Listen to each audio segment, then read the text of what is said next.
రామన్నగట్టు reservoir ను పూర్తి చేయకపోతే రైతుల పక్షాన ఉద్యమిస్తామని కొల్లాపూర్ మాజీ ఎమ్మెల్యే బీరం హర్షవర్ధన్ రెడ్డి ప్రభుత్వాన్ని హెచ్చరించారు. తెలంగాణ తొలి ముఖ్యమంత్రి కేసీఆర్ శంకుస్థాపన చేసిన స్థలాన్ని రైతులతో కలిసి హర్షవర్ధన్ రెడ్డి పరిశీలించారు.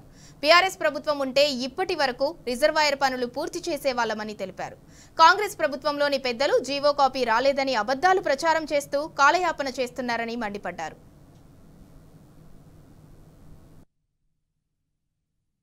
దీంట్లో మీకు పెద్ద ఖర్చు కూడా లేదు. ల్యాండ్ ఎక్విజిషన్ కూడా చాలా అతి తక్కువ ల్యాండ్ ఎక్విజిషన్ ఉంది. కాబట్టి మీరు మనసు పెట్టి నిజంగా ఈ ప్రాంత రైతాంగానికి నీళ్ళు ఇవ్వాలనే ఉద్దేశం మీకు కనుక ఉంటే ఈ యొక్క రిజర్వాయర్ చేస్తే పాన్గల్ సస్యశ్యామలమైంది. కాబట్టి మీరు వెంటనే ఇప్పుడు మన చుట్టూ పైనుంచి నీళ్ళు ఇట్లా తిరుక్కొని వస్తా ఉన్నాయి. దాంతో ఇబ్బంది పడతా ఉన్నాం.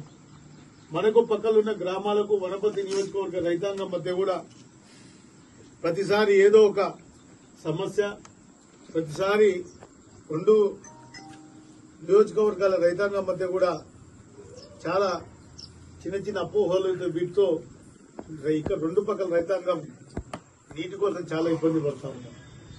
మరి రామన్నగట్టు గనక పూర్తి చేస్తే పాన్గల్ మండలంలో తల మీద నీళ్లు పోస్తే కిందికి పోయినట్టు, అంటే పూర్తిగా గ్రావిటీతోన పాన్గల్ మండలానికి శాశ్వతంగా రైతాంగం యొక్క కష్టాలను తీర్చే అతి పెద్ద స్కీమ్ రామన్నగట్టు రిజర్వాయర్.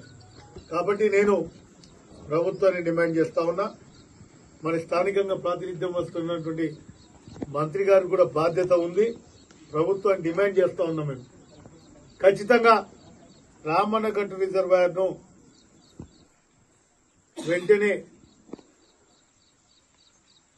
నిర్మాణం చేపట్టి దానికి సంబంధించినటువంటి టెండర్ల ప్రక్రియను పూర్తి చేసి నిర్మాణం చేపట్టి నీళ్లు ఇచ్చాల్సిన బాధ్యత ఇక్కడ స్థానిక ప్రజాప్రతినిధులుగా మీ బాధ్యత అనే విషయాన్ని గుర్తు చేస్తాను.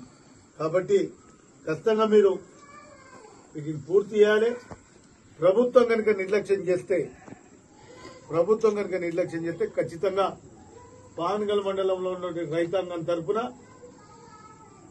బీఆర్ఎస్ పార్టీ ముందలుండి ఉద్యమం చేస్తాం.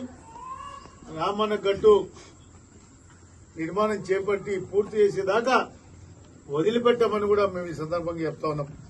బీఆర్ఎస్ పార్టీ రైతు పక్షపాతి పార్టీ కాబట్టి